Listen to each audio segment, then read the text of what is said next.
Hello दोस्तों, welcome और YouTube channel. आज हम देखेंगे NMMS एग्ज़ाम 2025-26 के बहुत इंपॉर्टेंट क्वेश्चन देखेंगे। हम इसमें रीजनिंग के क्वेश्चन भी देखेंगे, मैथ के भी देखेंगे, फिर हम जीके के भी देखेंगे और हम इसका आपको पीडीएफ भी आपको मिल जाएगा। हल भी मैंने यहाँ पर देखो करवा रखा है, तो आपको ये पीडीएफ भी मिल जाएगा। पूरा पेपर होने वाला है ये। और ये आपको 2024 में जो क्वेश्चन आए थे वही मैंने लिए हैं, PYQ लिए हैं। और क्वेश्चनों को समझेंगे और ट्रिक भी बताई जाएगी आपको, जिससे आपको जल्दी याद हो जाए और आप जल्दी से क्वेश्चनों को निकाल पाए। पहला ही क्वेश्चन देखते हैं हम। इसमें देखो 5, 124, 7 और फिर क्या आएगा। तो एक बात आपको याद रख लेना है, 1 से लेकर 10 तक या फिर आप 1 से लेकर 20 तक, इनके सभी के वर्ग आपको याद रख लेने हैं। वर्ग आप याद रख लोगे तो इससे क्या हो, अगर आप 1 से 10 तक याद नहीं रख सकते तो भी मैन मैन का तो पक्का याद कर लीजिए, वर्ग और घन। तो 5 का हमें पता है, पापा 25 25 होता है, और 25 को हम 5 से मल्टीप्लाई करते हैं तो यानी कि 5 का जो घन होता है वो कितना होता है, 125। और 125 में से एक घटाया गया है तो 124 आया है। इसी प्रकार 7 का वर्ग हम देखेंगे तो 7 का वर्ग देखेंगे, 7 का हम घन देखेंगे और 7 के घन में से एक घटा देंगे। तो आप यदि वर्ग और घन याद कर लेते हो तो आप तुरंत की तुरंत देखकर क्वेश्चन का आंसर कर पाओगे, वरना आपको टाइम लगेगा। तो 49 इसका वर्ग हो जाएगा और फिर हम घन निकालेंगे तो, और देख सकते हैं 7 चौक 28, 28 और 6 343। तो उसमें से हमें एक और घटाना है तो इसका आंसर 342 आ जाएगा। 343 घन आ गया था, उसमें से एक घटाना है क्योंकि 125 में से भी एक घटाया था। तो अब हम देखते हैं अगला क्वेश्चन। देखो अगला क्वेश्चन भी वर्ग पर आ गया है, तो आपको वर्ग याद कर लेने हैं। 49 किसका होता है, 7 का, और फिर 81 किसका होता है, 8 का। इसी प्रकार ये फिर दो डॉट हैं, यानी कि अब अगला स्टार्ट हो गया है। 100 किसका है, तो 100 है 10 का। तो आगे किसका आएगा, 11 का वर्ग आएगा। और 11 का वर्ग कितना होता है बताइए, 11 का तो 121 होता है। और 121 में इसमें आंसर नहीं दिया है, तो फिर इसने वैसे 12 का कर दिया है, लेकिन इसका 121 ही आंसर आएगा। यहाँ पर थोड़ी मिस्टेक है। चलो अगला क्वेश्चन देखते हैं हम। 9 का 80 दे रखा है तो 100 का क्या होगा। तो यदि आप इसमें वैसे वर्ग ही किया गया है, लेकिन यदि आप ध्यान से देखोगे तो आपको एक बार ऑप्शन पर भी निगाह मार लेनी है। ऑप्शन से निगाह मारने से ये होगा कि आपको समझ में आ जाएगी क्वेश्चन में क्या कर रहा है। यदि आप ऑप्शन में निगाह मारोगे तो 900, 1000, 9800, 89, 9999, यानी कि कुछ 100 का मल्टीप्लाई किया गया है। तो इसमें हम देख सकते हैं वैसे 9 का वर्ग होता है 81, 81 में से एक गया तो 80। 100 का कितना हो जाएगा, 10,000, और 10,000 में से एक चला जाएगा तो कितना आ जाएगा, 9,999।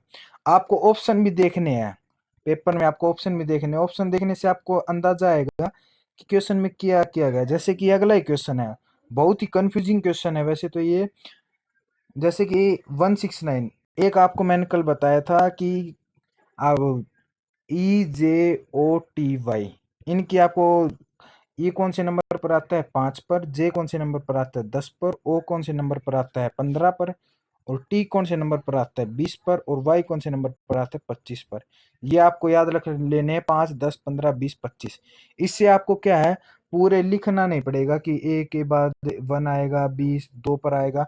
आपको पूरा डायग्राम लिखना नहीं पड़ेगा, बस आपको ये याद कर लेना, ABCDEFGHIJKLM, JKLM, यानी कि 10, 11, 12, 13, यानी कि M 13 पर आता है।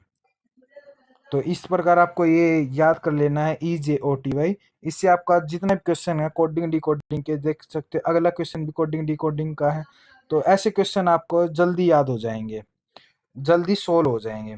तो इसी प्रकार इसमें देखिए M 13 नंबर पर आता है, और 13 का वर्ग 169 होता है। इसी प्रकार अगर आप यहाँ पर ध्यान से देखोगे तो 100 एक वर्ग बन रहा है 10 का, 64 भी एक वर्ग है 8 का, 81 भी एक वर्ग है 9 का, यानी कि इसका कोई वर्ग का ही फॉर्मूला लग रहा होगा। और वैसे 13 का दे रखा है 169, तो जे कितने स्थान पर आता है, तो ई जे हमने देखा था 5, 10 और 10 का वर्ग होता है 100, तो इसका आंसर हो जाएगा 100। इसी प्रकार अगला देखिए,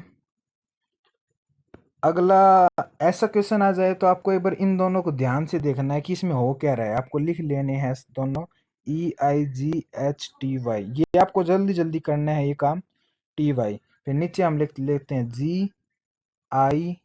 GIEYTH। तो यदि आप ध्यान से देखेंगे तो कुछ ना कुछ तो पैटर्न बन रहा होगा। एक यहाँ पर आप देख रहे होंगे EIGHTY है, इसमें GIEYTH, यानी कि सभी लेटर वैसे के वैसे ही हैं, यानी कुछ ना कुछ अरेंज किया होगा इन्होंने। जी यहाँ पर आ गया, आई यहाँ पर आ गया और ई यहाँ पर आ गया। इसी प्रकार एच यहाँ पर आ गया, वाई यहाँ पर आ गया, टी यहाँ पर आ गया।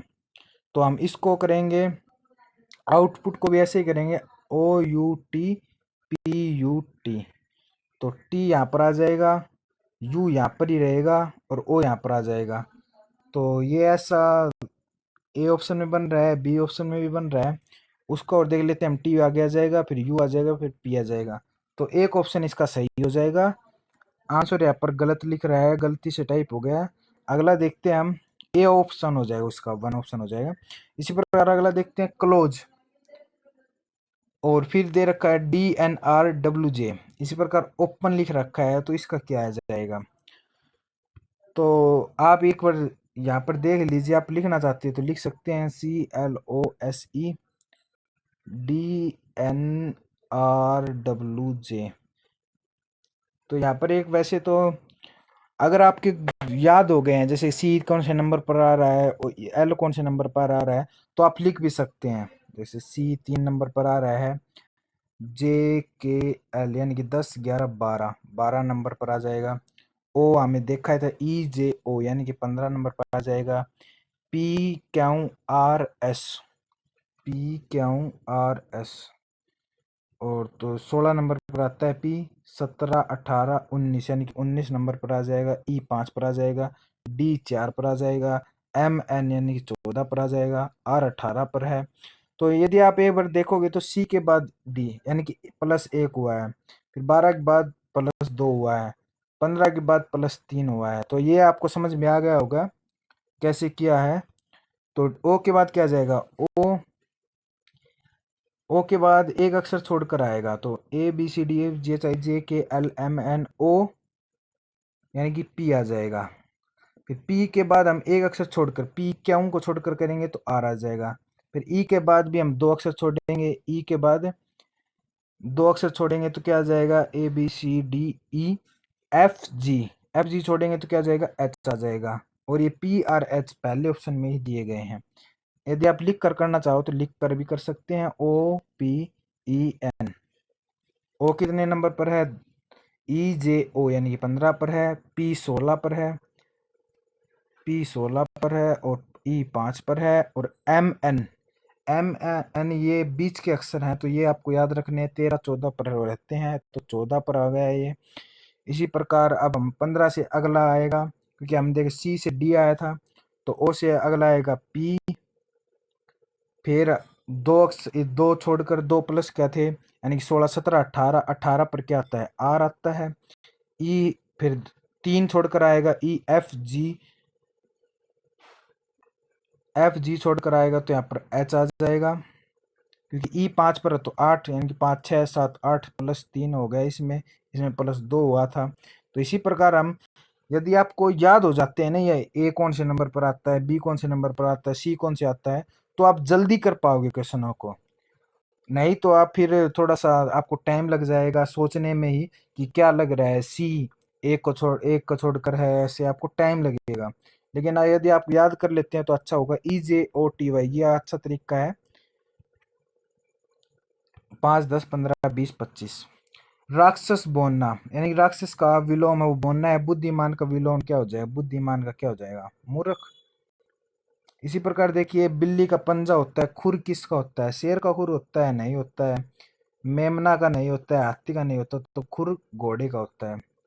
इसी प्रकार कार गैराज में ठीक होते हैं। इसी प्रकार हवाई जहाज कहाँ ठीक होते हैं बताइए? विमानशाला इसका आंसर हो जाएगा। गोदाम तो देखो होगा नहीं, गोदाम तो कोई भी जगह हम स्टोर करते हैं। बंदरगाह पर हवाई जहाज जैसे कार होती हैं, वो कुछ सामान लेकर जाती हैं तो कहाँ पर जाती हैं, ऐसे तो विमानशाला इसका आंसर हो जाएगा। आपको याद कर लेना है। ये क्वेश्चन आप आराम से कर पाओगे। धकेलना खींचना, हम किसी चीज को धकेल रहे हैं और फिर इसका विलोम क्या हो जाएगा? खींच रहे हैं। किसी चीज को धकेल रहे हैं, खींच रहे हैं। फेंक रहे हैं तो इसका क्या हो जाएगा? किसी चीज को फेंक रहे हैं तो इसका हो जाएगा इकट्ठा करना। किसी चीज को फेंक रहे हैं, इकट्ठा करना। ये कॉमन सेंस के हैं, ये आपके आराम से हो जाएंगे। इसी प्रकार फूल कली, तो पौधे का क्या हो जाएगा? देखिए फूल होते हैं, उनमें कली होते हैं, तो पौधे में टहनी होती है, तो ये तो इसका आंसर।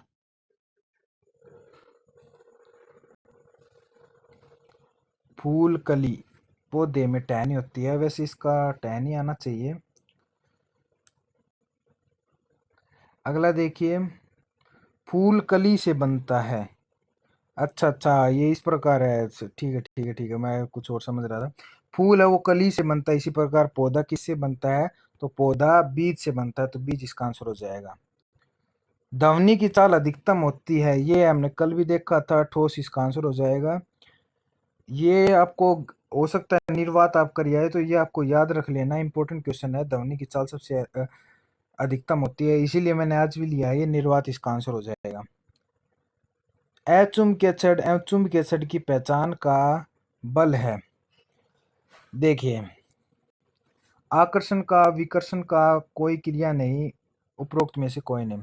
तो देखिए, चुंबकीय छड़ और अचुंबकीय, तो हमें पता है ये आकर्षण और विकर्षण,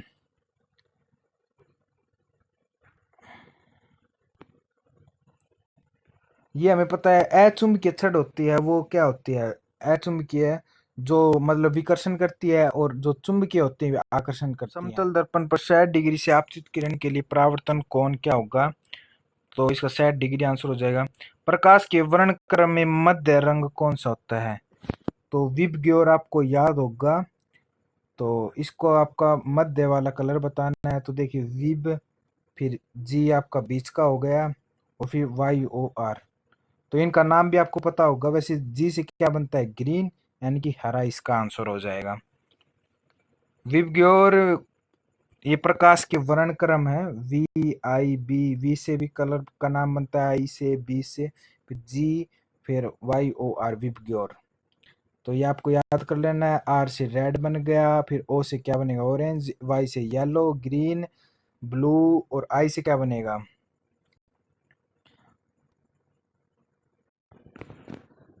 इंडिगो, और वी से क्या बनेगा? वॉयलेंट, यानी कि बैंगनी। तो ये आपको याद होगा, ये आपको याद रख लेना है, विबग्योर। इससे क्वेश्चन बन सकता है। इसी प्रकार अगला देखिए, विभवांतर वोल्ट प्रतिरोध, ये इसका एक क्वेश्चन जरूर बनेगा। विभवांतर को हम वोल्ट से नापते हैं, इसी प्रकार प्रतिरोध को किससे मापते हैं? ओम से। ये इसका चिन्ह है ओम का, ये आपको याद रख लेना है। ये पूछ सकता है ओम का चिन्ह कौन सा है, तो ये आपको याद रख लेना, ऐसे बनता है ओम। और इसी प्रकार विभवांतर का वोल्ट है एम्पियर, जूल, जूल का भी पूछ सकता है। तो जीके क्वेश्चन हम देखने वाले हैं। नवीकरणीय ऊर्जा का स्रोत कौन सा है? पवन ऊर्जा, भूतापीय, सौर ऊर्जा, उपरोक्त सभी। ये हमने कल भी बताया था। नवीकरणीय क्या है? हम उस ऊर्जा को कितना भी यूज कर ले, हम उसका बार मतलब कितना भी यूज कर ले, वो हमेशा रहेगा, खत्म नहीं होगा। जैसे पवन ऊर्जा, पवनें चलती रहेंगी, वो खत्म थोड़ी हो जाएंगी, एक दिन जाकर पवनें खत्म नहीं हो जाएगी। तो ये पवन ऊर्जा नवीकरणीय ऊर्जा हो जाएगा। सौर ऊर्जा भी बहुत भूतापीय ऊर्जा। अनवीकरणीय स्रोत कौन से, ऊर्जा के स्रोत कौन से होते हैं? जो खत्म हो जाते हैं, जैसे कोयला है। कोयला जमीन में कितना है, वो एक बार सारा यूज हो गया, तो उसके बाद हम कोयला कहाँ से लाएंगे? वो उसे बनने में बहुत ज्यादा सालों लग जाएंगे, लाखों सालों लग जाएंगे। इसी प्रकार जैसे पेट्रोल है, पेट्रोल एक बार खत्म हो गया तो हम उसको दोबारा यूज में नहीं ले सकते। एक बार पूरे खत्म हो गया तो अब कहाँ से आएगा? लेकिन नवीकरणीय वो तो हमेशा चलते रहेंगे, मतलब खत्म नहीं होंगे। तो सौर ऊर्जा, ये सभी इसका आंसर हो जाएगा। इसी प्रकार देखिए, अकबर नामक किस के ने लिखा था? अकबरनामा किसने लिखा था? अबुल फजल, बाबर, हुमायूं या खुसरो? तो ये आपको याद रख लेना है, बाबर, हुमायूं, खुसरो। अकबरनामा अबुल फजल ने लिखा था, ये आपको याद रखना है। इसी प्रकार अगला देखिए, त्राइन का प्रथम युद्ध कब हुआ? तो त्राइन का प्रथम युद्ध कब हुआ? इसका आंसर हो जाएगा 1191 और द्वितीय युद्ध 1192। ये भी आपको याद कर लेना है। इसी प्रकार देखिए, ये याद रख लेना, एक से आप पहला याद कर लेना और दो से द्वितीय। इसी प्रकार अगला देखिए, जैन धर्म का संस्थापक कौन था? तो जैन धर्म का संस्थापक कौन था? इसी प्रकार चार ऑप्शन दिए गए, महावीर स्वामी, ऋषभ देव और पार्श्वनाथ और महात्मा बुद्ध। तो जैन धर्म के संस्थापक कौन थे? तो जैन धर्म के आ जाएगा यहाँ पर ऋषभ देव, और ये आपका ऑप्शन 2 इसका सही आंसर हो जाएगा। अगला देखिए, अर्थशास्त्र के लेखक कौन है? अर्थशास्त्र के लेखक कौन है? तो कौटिल्य है, मैक्सनीज है, कलहन है या पंतजलि? तो अर्थशास्त्र के लेखक है कौटिल्य। मौर्य वंश का संस्थापक कौन था? मौर्य वंश का संस्थापक कौन था? चंद्रगुप्त मौर्य, अशोक, पुष्यमित्र शुंग या बिंबासार? तो इसका आंसर हो जाएगा चंद्रगुप्त मौर्य। ये आपको याद रख लेना, जैसे देख सकते हैं मौर्य, तो चंद्रगुप्त मौर्य, यानी कि आप याद मौर्य से आप याद रख सकते हैं कि मौर्य वंश का संस्थापक कौन है? चंद्रगुप्त मौर्य। शुंग वंश का संस्थापक कौन है? तो यह हो जाएगा पुष्यमित्र शुंग। इसी प्रकार अगला देखिए, लोथलपुरा स्थल किस राज्य में है? तो लोथल कहाँ से है? तो ये आपको बताना है, हरियाणा से कौन सा है राखीगढ़ी? हरियाणा से कौन सा है राखीगढ़ी? गुजरात से हो जाएगा लोथल। तो इसी प्रकार अगला देखिए, द्रवित मैग्मा से बने सेल होते हैं, आग्नेय, अवसादी, चूना पत्थर या कायांतरित? तो द्रवित मैग्मा से बने सेल आग्नेय होते हैं, तो इसका आंसर हो जाएगा आग्नेय। मिलते हैं अगली वीडियो में नए टॉपिक के साथ, नए क्वेश्चनों के साथ।